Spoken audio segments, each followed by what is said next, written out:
আছে 70 টাকা কেজি, বন্ধুল 50 টাকা কেজি, ভেন্ডি আছে 70 টাকা কেজি, গাজর 50 টাকা কেজি, পটল আছে 70 টাকা কেজি, একটা আছে 120, শসা আছে 70 টাকা কেজি, বেগুন আছে 80 টাকা কেজি, কলা আছে 80 টাকা 70 টাকা, আম আছে 80 টাকা কেজি, কাঁচামরিচ 60 টাকা কেজি, গরু আছে 40, সাদা বেগুন 50 টাকা কেজি, লাউ আছে 70 টাকা পিস, সাদা বেগুন 70 টাকা কেজি।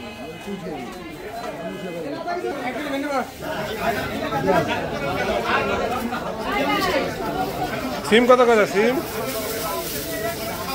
কেজি 50 টাকা, ধুন্দল মুম্বুর কেজি 50,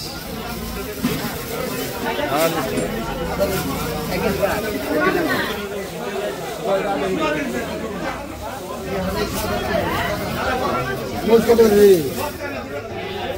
কাঁচামরিচ কেজি হলো 250 গ্রাম। দাম তো আবার বাইরে গেছে, একটু বাইরে গেছে দাম, তাই না? ঈদের পরে সবজির দাম মানে একটা কম দেখলাম দাদা, রেগুলার আহেন না তো এই পর্যন্ত সে 80, ঈদের পরে যা ধরবেন হেঁটে আছে, যা ধরবে সেটাই আছে। আবার আজকে আবার 60 করে ফেলেছি, ওই হিসেবে আজকে একটু কম।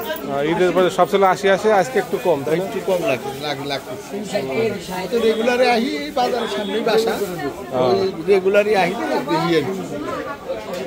মানে একটু মানে বাড়তেছে কমতেছে আর কি নাকি? হ্যাঁ, ঈদের পরে কম, চালান কম, দোকানদাররাও কম চাইতে পারে। একটা কল্যাণী ছিলাম মন নাই খায় থাকুন না।